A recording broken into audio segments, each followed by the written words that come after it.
नमस्कार दोस्तों यदि आप भी भारत और ऑस्ट्रेलिया के बीच खेली जा रही 5 मैचों की टेस्ट सीरीज के दूसरे टेस्ट मुकाबले के चौथे दिन का खेल देखकर खुश हुए हैं तो हमारी इस वीडियो को एक लाइक जरूर कीजिएगा। दोस्तों आज की हमारी इस वीडियो का लाइक टारगेट सिर्फ 500 लाइक्स का है, तो दोस्तों हमारी इस वीडियो को दिल से लाइक जरूर करें। दोस्तों जैसा कि आप सभी जानते ही हैं कि फिलहाल अब भी हमारी भारतीय टीम ऑस्ट्रेलिया के दौरे पर है, जहां बॉर्डर गावस्कर ट्रॉफी के अंतर्गत भारत और ऑस्ट्रेलिया के बीच 5 मैचों की टेस्ट सीरीज खेली जा रही है, जिसका पहला मुकाबला जीतकर भारतीय टीम ने 5 मैचों की टेस्ट सीरीज में एक 0 से अजेय बढ़त बना चुकी है और अब दोनों ही टीमें सीरीज का दूसरा मुकाबला खेल रही हैं, जिसमें दूसरे टेस्ट मुकाबले के चौथे दिन भारतीय गेंदबाजों का ऐसा तूफान आया जिसमें ऑस्ट्रेलियाई बल्लेबाजों को चकनाचूर करके रख दिया। तो दोस्तों बताने जा रहे हैं आपको भारत और ऑस्ट्रेलिया के बीच खेले गए दूसरे टेस्ट मुकाबले के चौथे दिन का पूरा रोमांचक हाइलाइट्स। उससे पहले यदि आपने अभी तक हमारे चैनल को सब्सक्राइब नहीं किया है तो चैनल को सब्सक्राइब जरूर कर ले, ताकि क्रिकेट से जुड़ी ऐसी ही ताज़ा अपडेट आप तक हम पहुंचा सकें। तो दोस्तों आपको बता दें कि भारत और ऑस्ट्रेलिया के बीच 5 मैचों की टेस्ट सीरीज का दूसरा टेस्ट मुकाबला एडिलेड के क्रिकेट स्टेडियम में खेला जा रहा है, जहां कप्तान पेट कमिंस ने टॉस जीता और पहले बल्लेबाजी करते हुए ऑस्ट्रेलिया की टीम पहली पारी में सिर्फ 289 रनों पर ढेर हो गई, जिसके बाद भारतीय टीम ने तूफानी बल्लेबाजी करके दिखाई और पहली ही पारी में 616 रन ठोक डाले, जिसके जवाब में ऑस्ट्रेलिया की टीम ने तीसरे दिन के खेल के खत्म होने तक 42 ओवर में 4 विकेट खोकर 148 रन स्कोर बोर्ड पर लगा दिए हैं। तो और अभी भारतीय टीम से 179 रन पीछे है, जहां ट्रेविस हेड 37 रन बनाकर क्रीज पर मौजूद थे। और आज चौथे दिन का खेल शुरू हुआ, जहां ट्रेविस हेड का साथ निभाने मैदान में मिचेल मार्श उतरे और दोनों ने अपनी टीम के स्कोर को आगे बढ़ाना शुरू किया और पहले ओवर में 2 रन भागकर लेते हुए इन्होंने अपनी टीम के स्कोर को 150 रनों पर पहुंचाया। जहां दिन के शुरुआत में यह दोनों ही संभलकर बल्लेबाजी करते हुए अपने टीम के स्कोर को आगे बढ़ा रहे थे।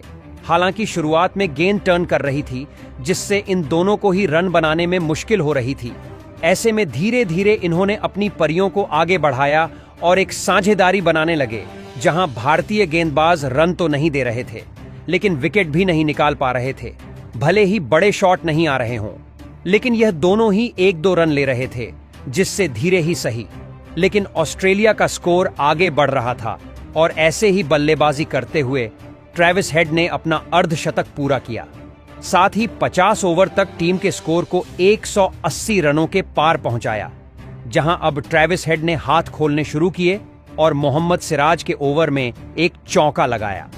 वहीं दूसरी तरफ मिचेल मार्श का बल्ला फिलहाल अभी खामोश था और वह अपने आप को सेट कर रहे थे, लेकिन ट्रेविस हेड ने अब अपना जलवा बिखेरना शुरू कर दिया था, जिससे भारतीय टीम की मुश्किलें थोड़ी बढ़ना शुरू हो गया था, क्योंकि ऐसे ही बल्लेबाजी करते हुए इन दोनों ने अब अर्धशतकीय साझेदारी बना डाली थी।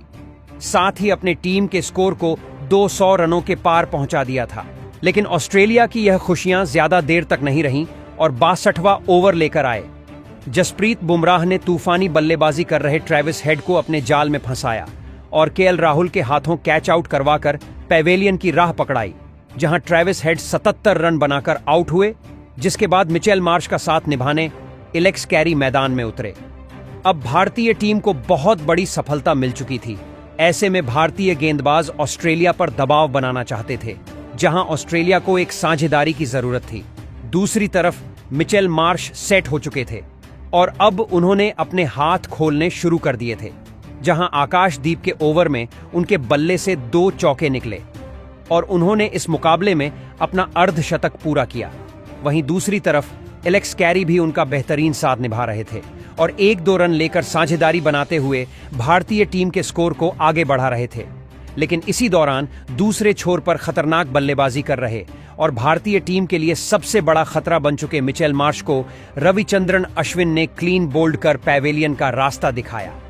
मिचेल मार्श इस मुकाबले में 103 गेंद में 61 रनों की पारी खेलकर आउट हो गए। भारतीय टीम को एक और बड़ा विकेट हाथ लगा, जिसके बाद बल्लेबाजी के लिए पेट कमिंस मैदान में उतरे थे। लेकिन अब भारतीय गेंदबाजी के सामने बल्लेबाजी करना इतना भी आसान नहीं रह चुका था। भारतीय टीम का हर एक गेंदबाज अपनी पूरी जी जान लगाकर ऑस्ट्रेलिया के बल्लेबाजों को रोकने की पूरी कोशिश कर रहा था। लेकिन अब फिर एक बार एलेक्स कैरी और पेट कमिंस ने मिलकर एक महत्वपूर्ण मौके पर ऑस्ट्रेलिया की टीम की इस कमजोर दिख रही पारी को संभाल लिया और एक और साझेदारी अपनी टीम के लिए बनाना शुरू कर दिया। ये दोनों ही बल्लेबाज शानदार बल्लेबाजी कर रहे थे और भारतीय गेंदबाजी को विकेट लेने से रोक रहे थे। और फिर इस दौरान लंच ब्रेक हुआ, जहां न्यूजीलैंड की टीम ने एलेक्स कैरी और पेट कमिंस की इस साझेदारी के बदौलत 243 रन 3 विकेट के नुकसान पर बना लिए थे। अब दोस्तों, लंच ब्रेक के बाद मुकाबला शुरू हुआ और एलेक्स कैरी और पेट कमिंस की जोड़ी मैदान में उतरी और इन दोनों ने मिलकर अपनी टीम को 250 रनों के पार पहुंचाया। हालांकि ऐसा लग रहा था कि ये दोनों बल्लेबाज आउट होंगे नहीं और भारत के लिए मुसीबत बढ़ती चली जाएगी। लेकिन तभी पेट कमिंस के रूप में पहला बड़ा झटका लंच ब्रेक के बाद ऑस्ट्रेलिया की टीम को जसप्रीत बुमराह ने दिया। दरअसल दोस्तों, पेट कमिंस बाहर जाती हुई गेंद पर ऑफ स्टंप की ओर शॉट खेल बैठे और यहां खड़े यशस्वी जायसवाल ने शानदार कैच लपक कर पेट कमिंस को चलता किया और दोस्तों 26 रन बनाकर पेट कमिंस के रूप में ऑस्ट्रेलिया की टीम को 7वां बड़ा झटका लगा। अब दोस्तों, जैसे ही यह विकेट गिरा तो फिर मैदान पर बल्लेबाजी के लिए उतरे मिचेल स्टार्क।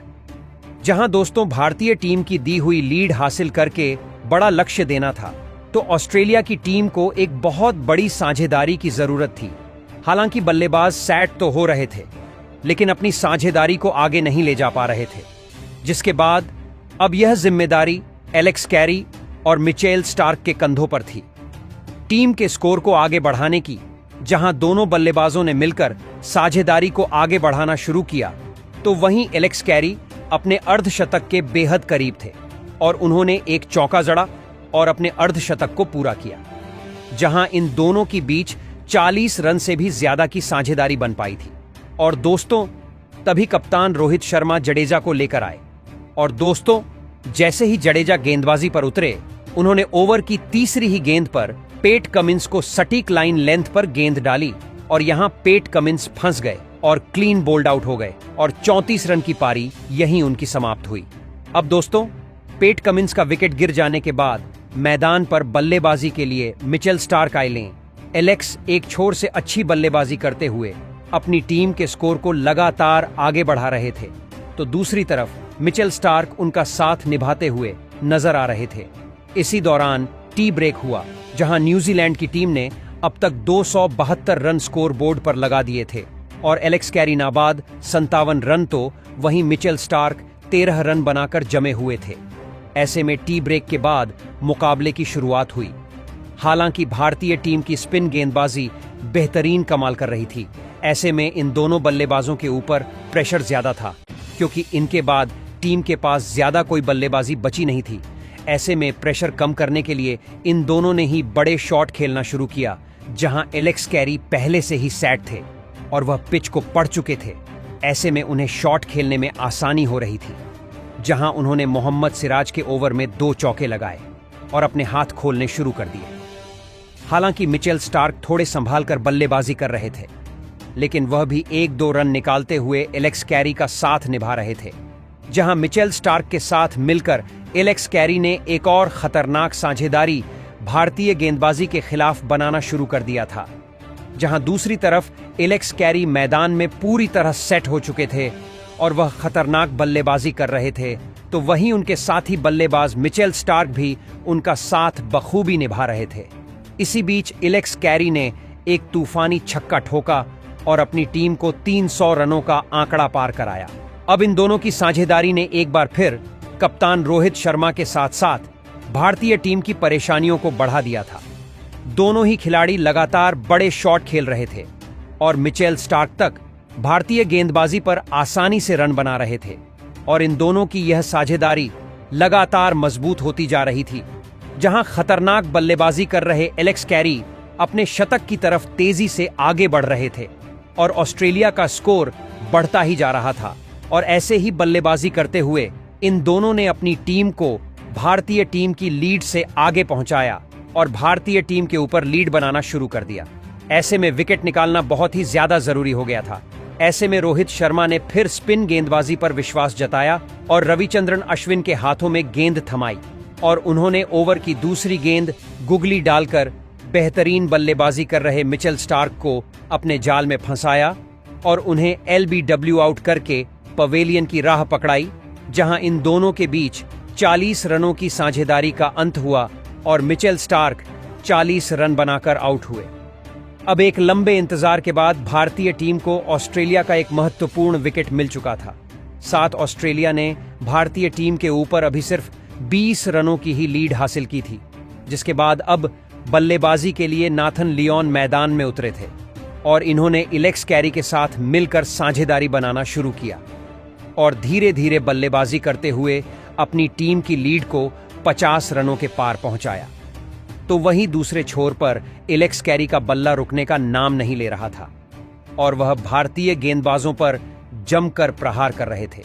ऐसे ही बल्लेबाजी करते हुए उन्होंने अपने शतक को पूरा किया, लेकिन शतक लगाने के बाद वह ज्यादा देर तक टिके नहीं रह पाए और गेंदबाजी करने आए। रविंद्र जडेजा ने इन्हें ऋषभ पंत के हाथों कैच आउट करवाकर पैवेलियन का रास्ता दिखाया और ऑस्ट्रेलिया को यहां 9वां झटका लगा, जहां एलेक्स कैरी 105 रन बनाकर आउट हुए, जिसके बाद ऑस्ट्रेलिया का सिर्फ एक ही विकेट बचा हुआ था और आखिरी विकेट के रूप में जोश हेजलवुड मैदान में उतरे, जहां इन दोनों के ऊपर जिम्मेदारी थी कि संभलकर बल्लेबाजी करें और साझेदारी बनाते हुए टीम की लीड को आगे बढ़ाएं और यह दोनों ही संभलकर खेले और चौथे दिन के खेल की समाप्ति तक अपनी टीम को और कोई झटका नहीं लगने दिया, जहां ऑस्ट्रेलियाई टीम ने 398 रन स्कोर बोर्ड पर लगा दिए थे, जहां ऑस्ट्रेलिया की टीम की लीड 71 रनों की हो चुकी थी, जहां नाथन लियोन 39 रन तो वहीं जोश हेजलवुड 17 रन बनाकर क्रीज पर जमे हुए थे। अब देखना होगा कि आखिरी दिन यह जोड़ी कितने रन जोड़ पाती है और भारतीय टीम को जीत के लिए कितना लक्ष्य मिलता है। तो दोस्तों, आपको क्या लगता है भारतीय टीम को 5वें दिन ऑस्ट्रेलिया से जीतने के लिए कितने रनों का लक्ष्य मिलेगा और आप आज भारतीय गेंदबाजों के प्रदर्शन को 10 में से कितने अंक देना चाहेंगे? कमेंट बॉक्स में हमें अपनी राय जरूर बताएं। नए हैं तो चैनल को सब्सक्राइब जरूर करें, वीडियो को लाइक और शेयर करना बिल्कुल नहीं भूलें। धन्यवाद।